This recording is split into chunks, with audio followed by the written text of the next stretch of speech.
নমস্কাৰ জনাইছোঁ আপোনাক আৰু মই দৰ্শকক চিনাকি কৰি দিব খুজিছোঁ আমাৰ জনমঞ্চৰ তৰফৰ পৰা DA নিউজৰ পৰা যে আমাৰ সন্মুখত আছে আজি আমি বিশেষভাৱে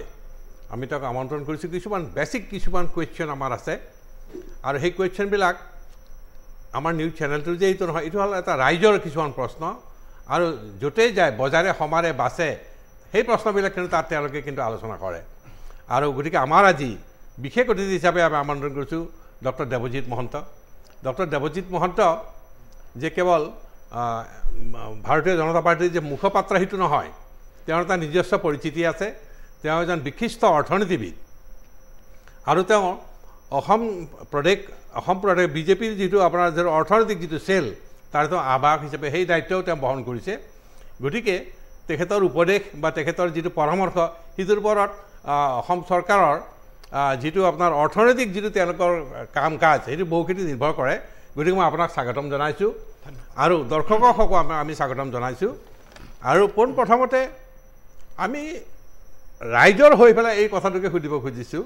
যে আমাৰ ইতিমধ্যে তিনিটা আমাৰ নিৰ্বাচনৰ পৰ্ব গুচি গ'ল আৰু 19 তাৰিখে 26 তাৰিখে আৰু যোৱাকালি আমাৰ 7 তাৰিখে এইটো হৈ গ'ল কিন্তু অসমত ভাৰতৰ অন্যান্য ঠাইৰ তুলনাত অসমত কিন্তু আপোনাৰ যিটো ভোটদানৰ যিটো আপোনাৰ মাত্ৰা ভোটদানৰ যিটো আপোনাৰ যিটো পাৰ্চেণ্টেজ সেই পাৰ্চেণ্টেজটো কিন্তু অলপ আশাপ্ৰদ যেন লাগিছে মোৰ যদিকে 85% পৰ্যন্ত গৈছে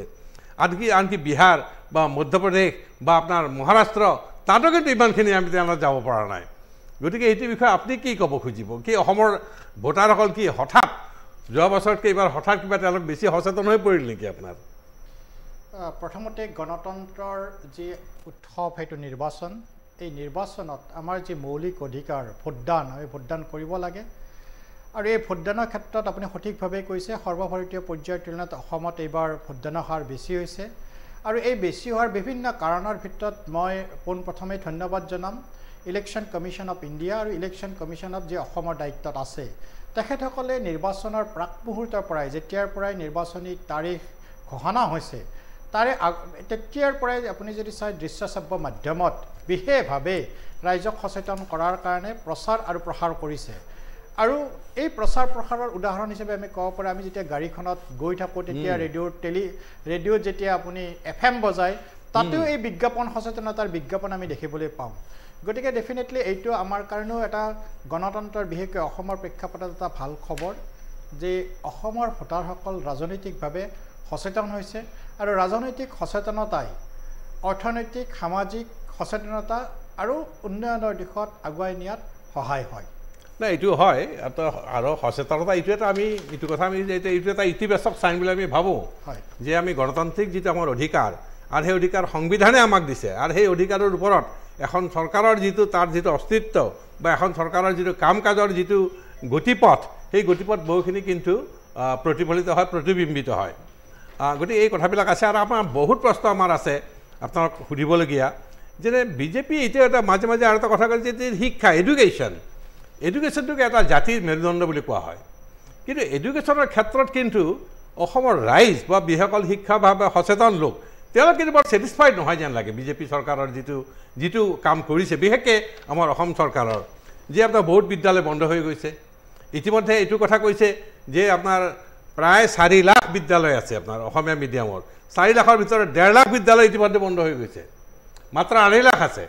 গতিকে আৰু হয়তো অহা বছৰলৈকে হয়তো এই 2.5 লাখৰ পৰা হয়তো আৰু 1 লাখ নোহোৱা হৈ যাব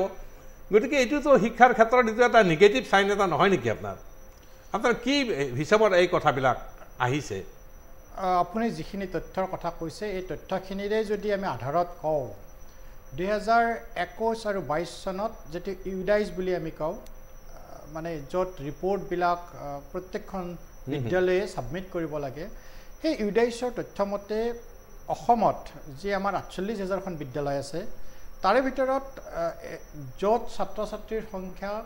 50 জনতকৈ কম তেনেকুৱা বিদ্যালয় আছে 3,512খন গতিকে আগত কি হৈছিল কোনো চৰকাৰে প্ৰথম কথা চৰকাৰে কোনো এখন বিদ্যালয় বন্ধ কৰা নাই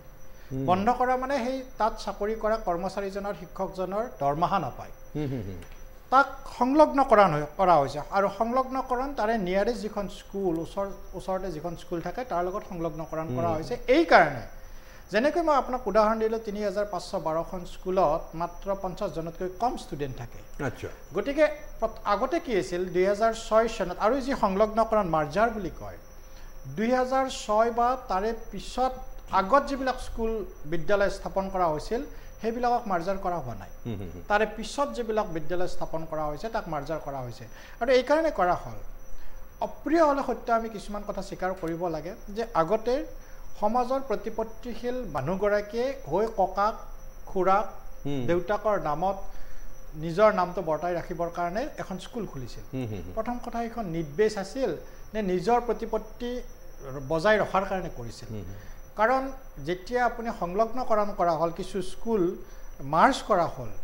তেতিয়া এইটো কথা এখন আমাৰ যিটো 2009ত এখন আইন আছে শিক্ষাৰ অধিকাৰ আইন সেই আইন মতে প্ৰত্যেক 1 কিলোমিটাৰৰ ব্যাসাৰ্ধত এখন আপুনি প্ৰাথমিক বিদ্যালয় থাকিব লাগিব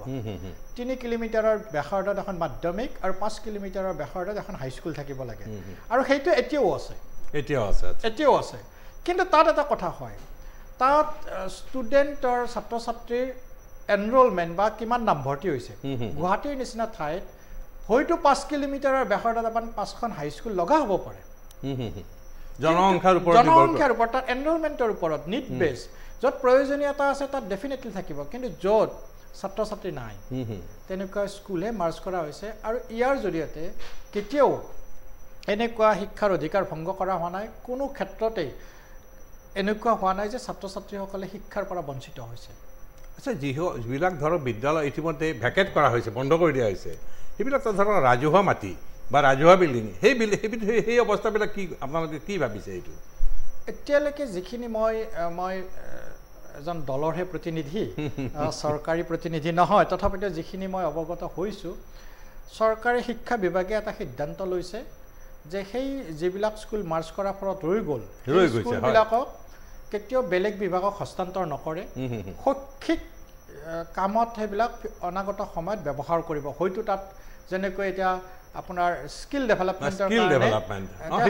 এখন ইনষ্টিটিউট লগা হ'ল গতিকে তাত সেই ব্যৱস্থাটো তাত ব্যৱহাৰ কৰা হ'ব স্কিল মানে দক্ষতা বিকাশ এখন কেন্দ্ৰই হ'ব পাৰে বা ভোকেশ্যনেল ট্ৰেইনিং ইনষ্টিটিউট হ'ব পাৰে গতিকে ছ' ফাৰ চৰকাৰী সিদ্ধান্ত মতে সেইবিলাক বেলেগ বিভাগক হস্তান্তৰ কৰা নাই কেৱল শিক্ষা বিভাগৰ অধীনত আছে আৰু ভৱিষ্যতেও শিক্ষাৰ প্ৰচাৰ আৰু প্ৰসাৰৰ কাৰণে আগৰ শিক্ষা কেনেকুৱা আছিল আপোনাৰ মাত্ৰ কাগজ আৰু কলমত আছিল এতিয়াৰ শিক্ষা কি হৈছে এজন শিক্ষক হ'লেই নহ'ব সেই শিক্ষাই আগৰ শিক্ষাই আমাৰ এজন সুনিপুণ শিক্ষক গঢ়াইছিল অধ্যাপক গঢ়াইছিল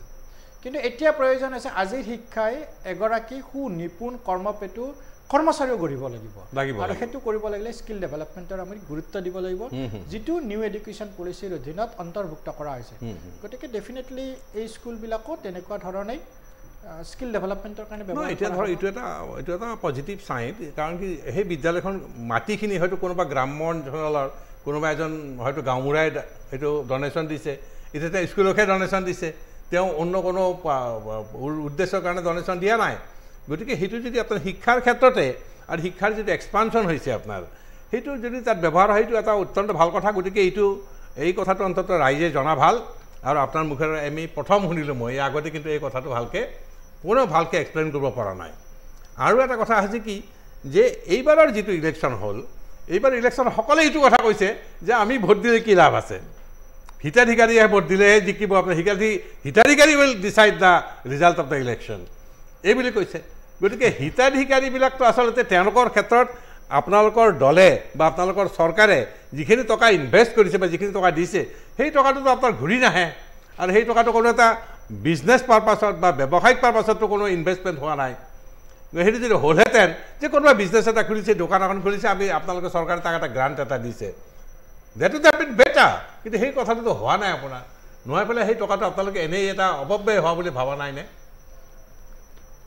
নহয় টকা দিয়া কথা আমি বেয়া পোৱা নাই টকাটো দিয়ক কিন্তু তেওঁলোকক হয়তো নিজৰ ভৰিত থিয় হ'বৰ কাৰণে যিখিনি তেওঁলোকৰ কাৰণে যিটো এটা পৰিৱেশ সেই পৰিৱেশ সৃষ্টিৰ কাৰণে সেই টকাটো দিয়ক কাৰণ কি এটা কথা আছে আজি শংকৰ গুৰুৱে এই কথাটো কৈছে প্ৰথমে চাউল কথা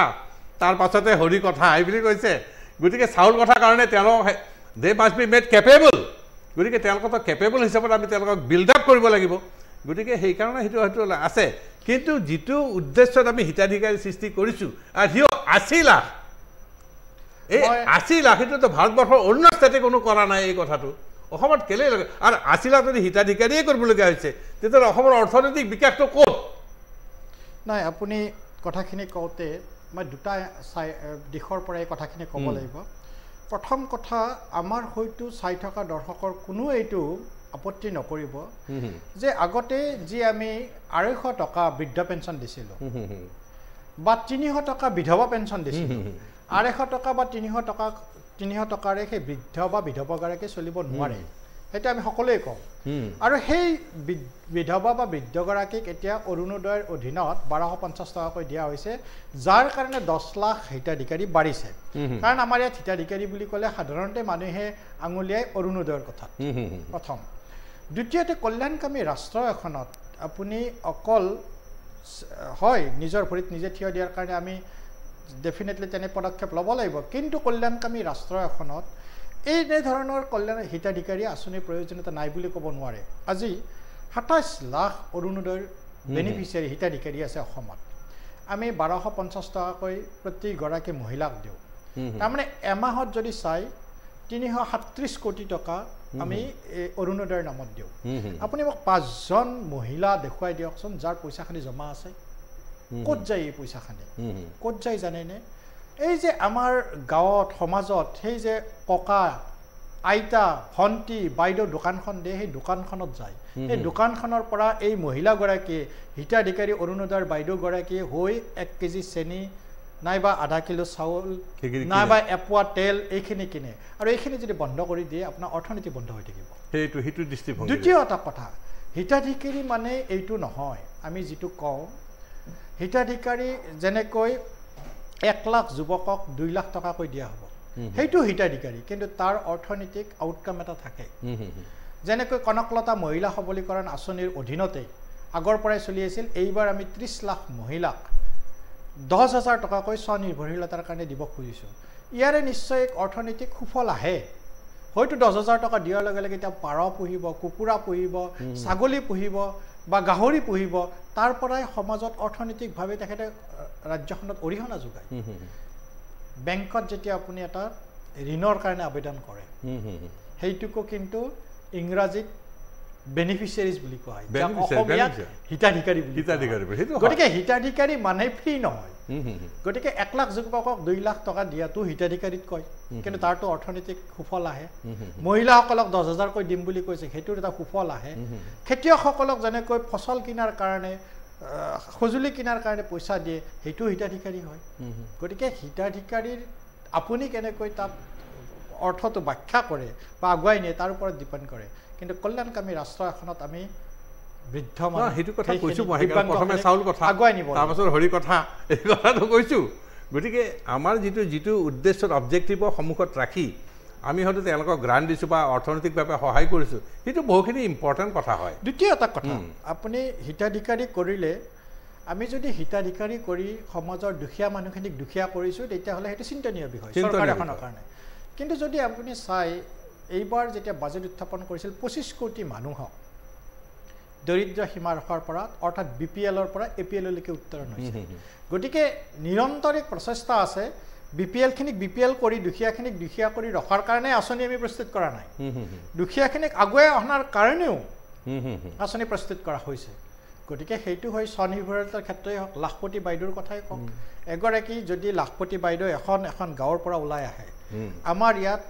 65 লাখ পৰিয়াল আছে 26,000খন গাঁও আছে 26,000খন গাঁৱৰ পৰা যদি আমি 2জনকৈ লাখপতি বাইদেউ এই অনাগত এবছৰৰ ভিতৰতো যদি আগুৱাই আনিব পাৰোঁ 2,60,000 আমাৰ মহিলা নিজৰ ওপৰত নিৰ্ভৰশীল হৈ অৰ্থনীতিত অৰিহণা যোগায় অৰ্থনৈতিকভাৱে যদি অগ্ৰসৰতা এটা হয় এইটো কাৰো ক'ব লগা নাথাকে কিন্তু এটা প্ৰাথমিক স্তৰত হয়তো বহুত কথা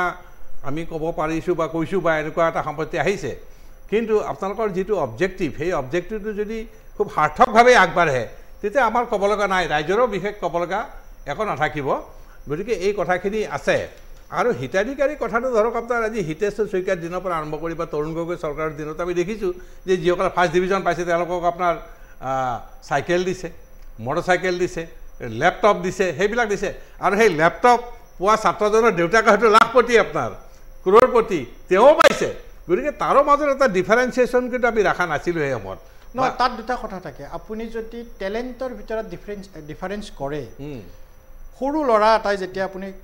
শিক্ষা আৰম্ভ কৰে যেতিয়া এটা টিফিন দিয়ে এটা যদি গোল্লা লৈ যায় হয়তো ৰসগোল্লাটো ঘৰত খুবেই খায় কিন্তু লগৰজনে যদি লৈ যায় তাক যদি নিদিয়ে সি আপত্তি কৰে ঠিক তেনেদৰে যেতিয়া আপুনি শিক্ষাৰ মানদণ্ড এইটো যদি হৈ যায় যে তুমি ফাৰ্ষ্ট ডিভিজন হ'লেও যদি উচ্চ বৰ্ণৰ বা তুমি ধনী তেতিয়াহ'লে তুমি সুবিধাখিনি নোপোৱা সেইটোতো হ'ব নোৱাৰে সেইটো হয় সেই মানসিকভাৱে আঘাত দিয়া হ'ব সেই ল'ৰাজনক যিজনে হয়তো ফাৰ্ষ্ট টাইম কৰিছে ফাৰ্ষ্ট ডিভিজন পাইছে ষ্টাৰ পাইছে সেইটোও কৰিব নোৱাৰে গতিকে বিভিন্ন দিশ থাকে আমাৰ ইয়াত আটাইতকৈ ডাঙৰ সমস্যা কি বিভিন্ন জাতি প্ৰজাতি ধৰ্মাৱলম্বী মানুহৰ ইয়াত আছে গতিকে সকলো ধৰ্মক সমভাৱে আগুৱাই নিবলৈ হ'লে কিছুমান ক্ষেত্ৰত হয় বহুত ৰিফৰ্ম আহিছে এতিয়া লাহে লাহে আমি কিছু ৰিফৰ্ম কৰিছোঁ নাই সেইটো হয় আচ্ছা আপোনাৰ ধৰক আৰু আমাৰ মই খুব বেছি লম্বা নকৰোঁ যে আমাৰ ধৰক এতিয়া আমাৰ মুখ্যমন্ত্ৰী হিমন্ত বিশ্ব শৰ্মাদেৱে এটা কথা কৈছে কি যে অসমখন আপোনাৰ 5 নম্বৰ ভাৰতবৰ্ষৰ ভিতৰত পঞ্চম বা এটা মষ্ট ইম্পৰ্টেণ্ট ষ্টেট বা মষ্ট ডেভেলপ ষ্টেট হিচাপে গঢ়ি তুলিব বা গঢ়ি তোলাৰ এটা প্ৰচেষ্টা আৰম্ভ হৈছে কিন্তু ইণ্টাৰনেশ্যনেল যিবিলাক আপোনাৰ ধৰক আপোনাৰ দ্বাৰা ডাটা বা ভাৰত চৰকাৰৰ যিবিলাক বিভাগীয় যিবিলাক ডাটা সেই ডাটাই কৈছে যে অসমখন একেবাৰে তলত আছে বা অসমৰ উন্নতি কেনেকৈ হ'ব আপোনাৰ গতিকে তেওঁ দাবী কৰা যিটো ডাটা আৰু চৰকাৰী যিটো আনুষ্ঠানিক যিটো ডাটা তাৰ মাজত কিন্তু এটা বৃহৎ পাৰ্থক্য এটা আছে সেই বিষয়ে আপোনাৰ মন্তব্য কেনেধৰণৰ হ'ব ডাটাৰ পাৰ্থক্য নাই ডাটাই সঠিকভাৱেই কয় যিটো চৰকাৰী ডাটা বা নীতি আয়োগে যিখিনি ডাটা দিয়ে তাত যদি অসমখন যদি 37খনৰ ভিতৰত 37ত আছে 32ত আছে সেইটো তথ্য হয় আমি পৰ্যালোচনা কৰিব লাগিব আপুনি দুটা কথা কৈছিল যে আমি 5 নম্বৰ প্ৰথমৰ পৰা 5 নম্বৰ শক্তিশালী ৰাজ্যত অসমখন প্ৰতিষ্ঠিত হোৱাটো আমাৰ সপোন মাননীয় মুখ্যমন্ত্ৰী ডক্টৰ হিমন্ত বিশ্ব শৰ্মা ডাঙৰীয়াৰ তাত দুটা কথা হয় যে মই এটা সৰু উদাহৰণ দিওঁ আজি কিছুদিন আগত এটা ৰিপৰ্ট আহিছিলে যে অসমখন দুখীয়াৰ ক্ষেত্ৰত 37খন ৰাজ্যৰ ভিতৰত 21 নম্বৰত আছে 21 নম্বৰত আছে হয় তেতিয়া প্ৰশ্ন হয় তেতিয়াহ'লে আমাক প্ৰশ্ন কৰে আপোনালোকে 5খন ৰাজ্যত কৰিব খুজিছিলে 21ত কেনেকৈ আহিল এতিয়া আমি চৰকাৰখনৰ আমাৰ শাসন কেতিয়া আহিছে 2014ৰ আমি 2014ত অসমখন ক'ত আছিল 2014ত অসমখন 37ৰ ভিতৰত আছিল মাত্ৰ 33 নম্বৰত গতিকে 33ৰ পৰা এই যে আপোনাৰ 21লৈকে আহিল এইখিনিতো ডেভেলপমেণ্ট হয় ঠিক তেনেদৰে মই এটা উদাহৰণ দিছোঁ জল জীৱন মিছনক লৈ বহুতে কয় যে ভাৰতৰ ৰাজ্যবিলাকৰ তুলনাত অসম বহুত পিছপৰা গোৱাত 100% হৈ যোৱা বুলি কয় গুজৰাটত 100% হৈ যোৱা বুলি কয় অসমত কিয় নহয় জল জীৱন মিছন আহিছিল কেতিয়াৰ পৰা 2018 চনত 2018 চনৰ আগতে গোৱা আপোনাৰ অন্ধ্ৰপ্ৰদেশ এইবিলাকত জল জীৱন মিছন 50% কাম সম্পূৰ্ণ হৈ গৈছে আৰু আমি তেতিয়া কিমান পাৰ্চেণ্টেজ আছিলোঁ অলমষ্ট নট ইভেন 1% গতিকে 1%ৰ পৰা 52 যোৱা আৰু 60ৰ পৰা 100 যোৱা কোনটো ডেভেলপমেণ্ট ক'ব তাত য'ত 60 যাত 2018ত জল জীৱন মিছন আৰম্ভ হোৱাৰ আগতে গোৱাই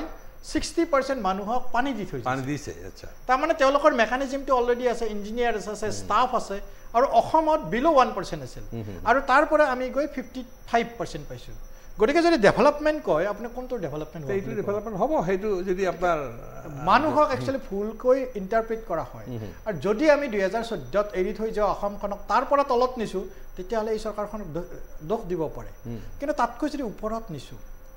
আৰু সপোনটোতো বেয়া কথা নহয় মানুহক যেতিয়া আপুনি এটা উন্নয়নৰ ভাল দিশত ক'ব তেতিয়া ডেফিনেটলি এজন ল'ৰাই যদি পৰীক্ষা দি আহি ল'ৰাজনে কয় মই 100ৰ ভিতৰত 100 পাম আপুনি ল'ৰাজনক যদি নাপায়ো তাকতো আমি সদায় এনকাৰেজ কৰিবলৈ তাৰতো এটা সাহস হৈছে সি কৈছেতো নিজে সি 100ৰ ভিতৰত 100 পাব আমি আজি মানুহৰ মাজত কোৱাই নহয় সেইধৰণে আমি আগবাঢ়ি গৈছোঁ আজি 5 বছৰ আগত অহা এগৰাকী মানুহ গুৱাহাটীত অহা মানুহ 5 বছৰ পিছত অহা গুৱাহাটীত মানুহজনক আপুনি সুধিব উন্নয়ন কি তেখেতে যদি কয় উন্নয়ন হোৱা নাই তেতিয়াহে আমি মানি ল'ম তেখেতেতো মই ভাবোঁ গুৱাহাটীখনেই চিনি নাপাব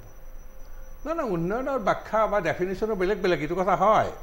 যে ধৰক এতিয়া মই আৰু এটা ধৰক ইয়াং যিটো জেনেৰেশ্যন এতিয়াতো 65% ধৰক আপোনাৰ আমাৰ ভাৰতবৰ্ষৰ পপুলেশ্যন তাৰপিছত ধৰক অসমো পৰিব নিশ্চিতভাৱে যে 65% ইয়াং জেনেৰেশ্যনৰ যিটো development young generation will speak for the development গতিকে ইয়াং জেনাৰেশ্যনৰ যদি ডেভেলপমেণ্টটো নহয় তেতিয়াহ'লে আপোনাৰ ৰাষ্ট্ৰৰ ডেভেলপমেণ্টটো নহয় কিন্তু ইয়াং জেনাৰেশ্যনৰ মাজত তেওঁলোকৰ মাজত এটা সাংঘাতিক কথা এটা হৈছে কি যে আমি উই আৰ ৰিমেইনিং আনএমপ্লয়েড মোৰ ডিগ্ৰীটোৰ কি ভেলু আছে মোৰ ডিগ্ৰীটো এখন এ পিচ অফ পেপাৰ অনলি গতিকে তেওঁলোকে কৈছে কি যে ইয়াত কোনো অসমত কোনো আপোনাৰ ইণ্ডাষ্ট্ৰিয়েলাইজেশ্যন হোৱা নাই ইয়াত কোনো নতুনকৈ আপোনাৰ উদ্যোগ স্থাপন হোৱা নাই গতিকে মই চাকৰি ক'ত পাম গতিকে মই যদি চাকৰিয়েই নাপাওঁ তেতিয়াহ'লে মই ইয়াৰ ইঞ্জিনিয়াৰিং ডিগ্ৰীটো লৈ বা মোৰ কি লাভ আছে ঠিক এনেধৰণৰ এটা দৃষ্টিভংগী কিন্তু অসমত নতুন পুৰুষৰ মাজত কিন্তু খুব ডাঙৰকৈ গা কৰি উঠিছে গতিকে সেই বিষয়ে ধৰক আপোনাৰ চৰকাৰে বা বিজেপি চৰকাৰে বা বিজেপি দলে এইটো কি ধৰণে চিন্তা কৰিছে কথাটো কাৰণ কি আমাৰ ধৰক আপোনাৰ জাগিৰত এটা পেপাৰ মিল আছিল কাছাৰত এটা আপোনাৰ পেপাৰ মিল আছিল সেই পেপাৰবিলাক বন্ধ হৈছে আমি নতুনকৈ এটাও উদ্যোগ স্থাপন কৰিব পৰা নাই আৰু য'ত উদ্যোগীকৰণেই নহয় তাৰ এমপ্লয়মেণ্ট জেনেৰেশ্যনটো কেনেকৈ হ'ব আপোনাৰ আপুনি খুব সঠিকভাৱেই কৈছে উদ্যোগীকৰণ হ'ব লাগিলে কি হ'ব লাগিব তিনিটা বস্তু বিৰাট দৰকাৰ হয় এটা পৰিৱেশ এটা আন্তঃগাঁথনি বজাৰ 2008 চনত সেই সময়ত ইনফোচিছৰ হেড আছিল নাৰায়ণ মূৰ্তি তেখেতে অসমলৈকে আহিছিল অসম চৰকাৰৰ সহযোগত ইয়াত এটা ইনফোচিছৰ অংশ এটা মানে ইউনিট এটা স্থাপন কৰিব বিচাৰিছিল তেখেতে ইউনিটটো স্থাপন নকৰিলে কিয় জানেনে তেখেতে প্ৰতিবেদনত লিখি থৈ গৈছিল যে অসমত 5 ষ্টাৰ হোটেল নাই এয়াৰপোৰ্ট ভাল নহয় বা আন্তঃগাঁথনি ৰাস্তা ঘাট ভাল নহয় প্ৰথম যেতিয়া উদ্যোগ আহিব লাগিব আপুনি প্ৰথম কি হ'ব লাগিব এয়াৰপোৰ্ট ভাল হ'ব ইনফ্ৰাষ্ট্ৰাকচাৰটো তেখেতসকলক দিব পাৰিব লাগিব আজি কাজিৰঙাত আমাৰ অসমখন কিহত চহকী আমি প্ৰথম জানিব লাগিব আমি অসমখন এনেকুৱা নহয় যে ইয়াত বিৰাট ডাঙৰ ইণ্ডাষ্ট্ৰি হ'ব পাৰে অসমখন সৰু সৰু উদ্যোগৰ জৰিয়তে বিশেষকৈ আমাৰ পৰ্যটন উদ্যোগ কটেজ ইণ্ডাষ্ট্ৰি বুলি কয় কটেজ আৰু পৰ্যটন এটা পৰ্যটন আহিব লাগিলে পৰ্যটন ক'ত কাজিৰঙাত যেতিয়া মানুহ এজন আহিব তেতিয়া থাকিব ক'ত আজিলৈকে 5 ষ্টাৰৰ কথা আমি চিন্তাই কৰা নাছিলোঁ এতিয়াতো চিন্তা কৰা হৈছে 5 ষ্টাৰৰ কাম আহিছে দ্বিতীয় এটা কথা কাজিৰঙাত অহাৰ লগে লগে মানুহজনে কাজিৰঙা চোৱাৰ পিছত যাব ক'ত সেই যে সুদূৰ প্ৰসাৰী এতিয়া কাজিৰঙাত যেনেকৈ লাচিতৰ প্ৰতিমূৰ্তি স্থাপন কৰা হ'ল তাত যাব আপোনাৰ আমাৰ চৰাইদেউ মৈদামত যাব এনেধৰণৰ এটা লিংকেজ যেতিয়া হ'ব তেতিয়া ডেফিনেটলি বিজনেছটো বাঢ়িব আৰু দ্বিতীয় এটা কথা আমি মানৱ সম্পদত চহকী অসমৰ মানুহ ভাৰতৰ সকলোতে আছে আনকি পৃথিৱীৰ বহু ঠাইত আছে গতিকে এই মানৱ সম্পদক যদি আমি উভতাই আনিব লগা হয় অসমত তিনিটা বস্তুৰ খুব প্ৰয়োজন হয় এটা হ'ল অসমৰ শক্তি কেন্দ্ৰ শক্তি পাৱাৰ ইলেক্ট্ৰিচিটি কাৰণ আজিৰ ডেটাত কৃষি উদ্যোগো শক্তিৰ ওপৰত নিৰ্ভৰ কৰে ইলেক্ট্ৰিচিটিৰ ওপৰত নিৰ্ভৰ কৰে গতিকে আমাৰ সাফিচিয়েণ্ট ইলেক্ট্ৰিচিটি নহ'লে ইণ্ডাষ্ট্ৰি নাহে গতিকে সেই ক্ষেত্ৰত এই অসম চৰকাৰে ডক্টৰ হিমন্ত বিশ্ব শৰ্মা নেতৃত্বাধীন আমাৰ চৰকাৰখনে আপুনি যদি চাই বহুকেইটা প্ৰজেক্ট এতিয়া 1000 মেগাৱাটৰ সোলাৰ প্ৰজেক্টৰ কাম চলি আছে গতিকে অনাগত সময়ত আমাক যে প্ৰত্যেক দিনে 2400 মেগাৱাট লাগে যেতিয়া আমাৰ শক্তি বৃদ্ধি হ'ব আমি উৎপাদন কৰিব পাৰিম তেতিয়া ইয়াত উদ্যোগৰ সমস্যাটো নহয় কিন্তু তাৰ কাৰণে আমাৰ এটা হ'ব লাগিব কি আমাৰ পৰিৱেশ আন্দোলনমুখী যিটো পৰিৱেশ আছিল আন্দোলন বিবৰ্জিত পৰিৱেশ হ'ব লাগিব আমাক হয়তো কিবা এটা কামত কৰ্মচাৰী বা যিকোনো মানুহে প্ৰতিবাদ কৰিব পাৰে কিন্তু প্ৰতিবাদৰ ধ্বনিয়ে আমাৰ উন্নয়নত বাধা দিব নালাগে আমাৰ ৰাষ্ট্ৰীয় সম্পত্তি ধ্বংস হ'ব নালাগে কৰোনাৰ আগত গুৱাহাটীখন কিমান ধুনীয়াকৈ সজাই পৰা হৈছিল জাপানৰ ৰাষ্ট্ৰপতি হোৱাৰ কথা আছিল মিটছুবিছিৰ এটা উইং স্থাপনৰ চাইন হোৱাৰ কথা আছিল সেইটো যে নহ'ল আল্টিমেটলি অসমখন আমিহে পিছ পৰি গ'লোঁ গতিকে প্ৰতিবাদৰ ভাষা হিচাপে আপুনি প্ৰতিবাদ কৰক কিন্তু প্ৰতিবাদে যাতে উন্নয়নত বাধা নিদিয়ে প্ৰতিবাদে উন্নয়নত বাধা দিব নালাগে আপোনাৰ সেইটো আৰু তাতকৈ ডাঙৰ কথা আমি এটা কথাও বুজিব লাগিব যে অসমৰ বজাৰ আমি বজাৰ যেতিয়া আমি এটা সামগ্ৰী উৎপাদন কৰিম আমি সদায় বঙাইগাঁও হৈ পিছুৱাই যাব লাগে সামগ্ৰীটো বিক্ৰী কৰাৰ কাৰণে আগুৱাই যাব নোৱাৰোঁ কাৰণ আন্তঃৰাষ্ট্ৰীয় সীমাৰেখা আছে আৰু আন্তঃৰাষ্ট্ৰীয় সীমাৰেখা বেৰিয়াৰ পাৰ হ'বলৈ হ'লে আমি জলপথ আৰু আকাশী পথ লগে লগে আমি যিটো ঘাইপথ বুলি কওঁ স্থলপথ সেইটো কৰিব লাগিব আৰু সেইকাৰণে এইবাৰ ট্ৰাইলেটাৰেল হাইৱে বাংলাদেশ ভাৰত ইণ্ডোনেছিয়া ট্ৰাইলেটাৰেল হাইৱেৰে সংযুক্ত কৰাৰ চিন্তা কৰা হৈছে সাউথ ইষ্ট এছিয়াৰ কাণ্ট্ৰিৰ লগত সংযোগ স্থাপনৰ চিন্তা কৰা হৈছে গতিকে এইটো নহয় যে যিখিনি কাম 69 বছৰত হোৱা নাছিল আজি 10টা বছৰত আৰম্ভণি হৈছে সেইকাৰণে আগৰ লুকটিছ যায় এতিয়া 31 হৈছে আৰু 31ৰ অধীনত আপুনি চাওক ফুলবাৰী ব্ৰিজ মেঘালয়ৰ আটাইতকৈ এছিয়াৰ লংগেষ্ট পাৱাৰ ছেক্টৰটো কথা আছে যে পাৱাৰ ছেক্টৰটো যদি ইম্প্ৰুভ নহয় ডেভেলপমেণ্টটো ষ্টপ হৈ যাব এইটো কথা হয় কিন্তু ইতিমধ্যে ধৰক আপোনাৰ আমাৰ মুখ্যমন্ত্ৰী মহোদয়ে এটা কথা কৈছে কি যে ছ'লাৰাইজেশ্যন যিটো সোলাৰ পাৱাৰটোক আমি হেৰি কৰিব নোৱাৰোঁ নেকি আপোনাৰ নিশ্চয় পাৰে আৰু সেইকাৰণে মাননীয় প্ৰধানমন্ত্ৰী দেৱে যাতে আমি ইলেক্ট্ৰিচিটি বিল চবৰে শূন্য হয় তাৰ কাৰণে নিজৰ ঘৰৰ ছাদৰ ওপৰত ৰুফটপত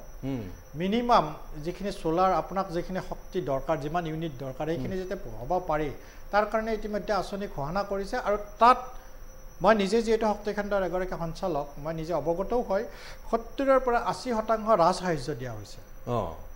গতিকে মানুহখিনি মোৰ ইয়াৰ জৰিয়তে সেইটো কাৰণে যিটো আপোনাৰ ধৰক প্ৰচাৰ হ'ব লাগিছিলে বা যিটো আপোনাৰ এডভাৰটাইজমেণ্ট হ'ব লাগিছিলে বা যিটো সকলোকে কথাটো জনাৰ এটা সুবিধা সেই কথাটো কিন্তু হোৱা নাই আগতে MCC model code of conduct আহৰে এই ইলেকশ্যনৰ কাৰণে যেতিয়া MCC আহিল তাৰে আগত দিয়া হৈছিল এতিয়া যিহেতু 4 জুনত নিৰ্বাচনৰ ঘোষণা মানে ফলাফল ঘোষণা হ'ব তাৰপিছত ডেফিনেটলি আৰু এনেধৰণৰ পদক্ষেপৰ চিন্তা চৰ্চা ইতিমধ্যে লৈ থকা হৈছে আহিব গতিকে এই কথা আৰু এটা কথা মই এই ক্ষেত্ৰত জানিব খুজিছোঁ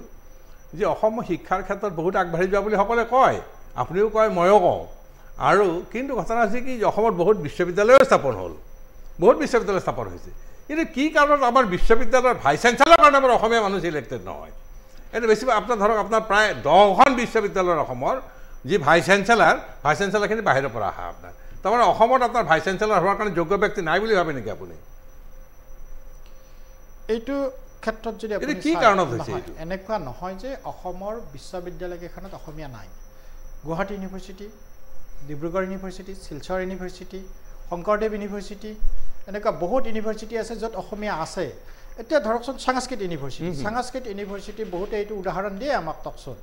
সংস্কৃত ইউনিভাৰ্চিটি যিখিনি ৰিকুইজিট কোৱালিফিকেশ্যন দৰকাৰ দক্ষতাৰ দৰকাৰ হয় সেইখিনি নাথাকিলে ডেফিনেটলি আমি আগুৱাই বেলেগৰ পৰা আনিব লাগিব তাৰ মানে এইটো নহয় আজিৰ তাৰিখত আমাৰ সমস্যা প্ৰশাসনিক ক্ষেত্ৰতে যদি চাই প্ৰশাসনিক ক্ষেত্ৰত আমি দিনলৈকে আমাৰ অসমৰ পৰা সুসন্তান বহুকেইজন চিফ ছেক্ৰেটাৰী হৈছিল কিন্তু এটা বেটছৰ পিছত কামিং এই যিটো বেটছৰ পৰা আৰম্ভ হৈছে আমাৰ কেইজন আছে এতিয়া যদি নাথাকে আমি যদি জোৰজবস্তি কৰিতো নিব নোৱাৰোঁ এটা প্ৰশাসনিক নিয়ম থাকে ৰুলছ এণ্ড ৰেগুলেশ্যন থাকে এতিয়া চিফ ছেক্ৰেটাৰী অসমীয়া লাগে বুলি মই জোৰজবস্তি কৰি ধৰিলে কেনেকৈ হ'ব আচ্ছা আমাৰ সময় হাতত আমাৰ বহুত কম এতিয়া ধৰক আপুনি এজন অৰ্থনীতিবিদে ধৰক আপোনালোকে আচলতে বহুতখিনি চেপ আপ কৰে আপোনাৰ বহুখিনি ভৱিষ্যত এখন ৰাজ্যৰ বা ৰাইজৰ এজন অৰ্থনীতিবিদৰ চিন্তা চৰ্চাৰ ওপৰত নিৰ্ভৰ কৰে কিন্তু আপুনি অৰ্থনীতিটো বাদ দি ৰাজনীতিত অহাৰ কথাটো ইয়াৰ secret what is the secret behind it ইয়াৰ কাৰণটো কি মোৰ দেউতাই যিদিনা চৰকাৰী চাকৰিৰ পৰা অৱসৰ গ্ৰহণ কৰিছিল মোৰ দেউতাই বিচাৰিছিল যে মই যিখিনি অৱসৰৰ ধন পাম মই যাতে কাকো খোচামতি কৰিব নালাগে কাকো খাতিৰ কৰিব নালাগে কাকো এটা পইচাও দিব নালাগে মোৰ দেউতাৰ নিচিনা হাজাৰজন দেউতাকৰ এইটো প্ৰশ্ন হাজাৰজন দেউতাকে এনেকুৱাই বিচাৰে কিন্তু সেই হাজাৰজন দেউতাকে নিজৰ পুত্ৰজনক ৰাজনীতিত অহাটো নিবিচাৰে তুমি তোমাৰ ল'ৰাক আহিব নিদিয়া তেখেতৰ ল'ৰাক আহিব নিদিয়া কোন আহিব তুমি ভাল শাসন বিচাৰা ভাল প্ৰশাসন বিচাৰা গতিকে কৰবাত নহয় কৰবাত কোনোবাইতো ওলাই আহিব লাগিব সেই কোনোবাজন মোৰ পৰাই আৰম্ভ হওকচোন অন্ততঃ নৱপ্ৰজন্মৰ কালি প্ৰতিনিধি হিচাপে মোক দেখো দুজন যদি আহে তেতিয়া মই ভাবিম মই ওলাই অহাৰ সাৰ্থকতা হৈছে আচ্ছা আপোনাৰ যুৱসকলৰ প্ৰতি আপোনাৰ আহ্বানটো কেনেকুৱা হ'ব যে বৰ্তমান যিটো আপোনাৰ শিফটিং যিটো ট্ৰেণ্ড অফ পলিটিক্সটো কিন্তু খুব শিফটিং হৈছে এতিয়া পলিটিকেল ট্ৰেণ্ডটো খুব শিফটিং হৈছে মানে layers after layers new layers R being impose গতিকে এতিয়া আপোনাৰ ধৰি লওক নতুন পুৰুষৰ প্ৰতি ৰাজনীতিৰ প্ৰতি বা অৰ্থনীতিৰ লগত এই গোটেই এটা ইণ্টিগ্ৰেটেড হ'লেহে এটা জাতি উন্নতিৰ ফলত আগবাঢ়ি যায় আপুনি এই কথাটো কেনেকৈ ক'ব আমি একেবাৰে শেষত আহিছোঁ আপোনাৰ এইখিনি কথাৰ পিছত যুৱ শক্তি ৰাষ্ট্ৰ শক্তি ভাৰতৰ 140 কোটি জনসংখ্যাৰ 65% লোকৰ বয়সৰ সীমাৰেখা 35 বছৰৰ তলত পৃথিৱীৰ আটাইতকৈ প্ৰথম সভ্যতাৰ উদয় হৈছিল ভাৰতত পৃথিৱীৰ আটাইতকৈ পুৰণি গণতন্ত্ৰ পৃথিৱীৰ আটাইতকৈ নৱপ্ৰজন্মৰ গঠিত গণতন্ত্ৰ ভাৰত গতিকে আজিৰ যুৱকে যিভাৱে কাইলৈ আমাৰ দেশে সেইটো ভাবিব মোৰ নৱপ্ৰজন্মৰ প্ৰতিনিধিসকলৰ প্ৰতি দুটা অনুৰোধ এটা হ'ল এনেকৈ ভাবিব নালাগে মই নোৱাৰিম এনেকৈ ভাবিব লাগে নিগেটিভলি ভাবিব আৰু এনেকুৱাও হ'ব নালাগে মই পাৰিম তোমাৰ বিশ্বাস হ'ব লাগে কিন্তু ময়ে পাৰিম সেইটো অহংকাৰ হ'ব নালাগে অহংকাৰ হ'ব নালাগে আৰু যিকোনো লক্ষ্য যেতিয়া একদম ক্লিয়াৰ হয় যে মই এইটো কৰিব পাৰিম যিকোনো বাধাই নাহক কিয় নিজৰ লক্ষ্যত উপনীত হ'ব পাৰি সেইকাৰণে নিজৰ লক্ষ্য স্থিৰ কৰি লোৱাটো আটাইতকৈ গুৰুত্বপূৰ্ণ কথা সেয়া হয়তো ৰাজনীতিয়ে হওক সমাজনীতিয়ে হওক অৰ্থনীতিয়ে হওক নিজৰ ফিল্ডতে নহওক কিয় প্ৰথম এটা নিজৰ উদ্দেশ্য ক্লিয়াৰ কৰক নিজে মই কি হ'বলৈ গৈ আছোঁ মই কি হ'ম বা মোৰ কি দক্ষতা আছে আচ্ছা আমাৰ এতিয়া ধৰক আমাৰ 3টা ইলেকশ্যন গ'ল অসমৰ আপোনাৰ যিটো এছেছমেণ্টটো কেনেকুৱা প্ৰথম অসমৰ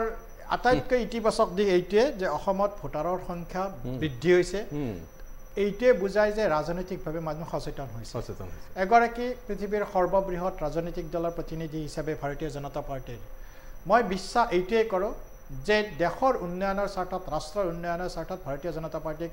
এইবাৰ ভোট দিব মাননীয় প্ৰধানমন্ত্ৰীক তৃতীয়বাৰৰ কাৰণে প্ৰধানমন্ত্ৰী হোৱাৰ এই কাৰণেই দিব দুটা মাত্ৰ উদাহৰণ দিওঁ আমি সকলোৱে ৰেলত অহা যোৱা কৰোঁ ভাৰতীয় ৰেলত আজিলৈকে কোনোবাই আমি এনেকৈ চিন্তা কৰিছোঁনে যে সেই ৰেলৰ ট্ৰেকত অপেন মলত্যাগ কৰাৰ পৰিৱৰ্তে তাত এটা পাত্ৰ লাগে লেট্ৰিনটোত মোদী ডাঙৰীয়াই কৰিছে সৰু কথা ডাঙৰ চিন্তা ডাঙৰ 2014 আগলৈকে যেতিয়া ভাৰতৰ কথা বিশ্বত ওলায় আমি সদায় তলৰ পাঁচখনৰ পৰা ভাৰত আহে আজি ভাৰত পৃথিৱীৰ পঞ্চম সৰ্ববৃহৎ অৰ্থনীতিৰ দেশ ঠিক আছে 2027 আমি তৃতীয় সৰ্ববৃহৎ হ'ম 2047 যেতিয়া আমি 100 বছৰত ভৰি দিম তেতিয়া বিশ্বৰ সৰ্ববৃহৎ অৰ্থনীতিৰ আমাৰ আপোনাৰ লগত আলোচনা কৰি আমাৰ খুব ভাল লাগিল আৰু সময়ৰ যিহেতু এটা দাবী যে সময়ৰ প্ৰতি আমি সন্মান জনাই আপুনি আমাৰ লগত আকৌ যোগাযোগ কৰিব লাগিব আৰু বহুত প্ৰশ্ন আমাৰ থাকি গ'ল বহুত প্ৰশ্ন আমাৰ মনত থাকি গ'ল উপ দি আছে এতিয়াও বহুত প্ৰশ্ন থাকি গ'ল আৰু আপোনাৰ পৰা আমি জানিবলৈ ইচ্ছা কৰিম আৰু আপোনাক সোধাৰ এটাই কাৰণ যে আপুনি যুৱ শক্তিৰ প্ৰতিনিধি হিচাপেও আপুনি বহুত কথা ক'ব পাৰে যিটো হয়তো প্ৰবীণসকলে তেওঁলোকৰ দৃষ্টিভংগীটো অলপ সময় সাপেক্ষ গতিকে মই আপোনাক ধন্যবাদ জ্ঞাপন কৰিছোঁ আৰু ইয়াত আমাৰ লগত অংশগ্ৰহণ কৰাৰ কাৰণে আমি অত্যন্ত আনন্দিত হৈছোঁ ধন্যবাদ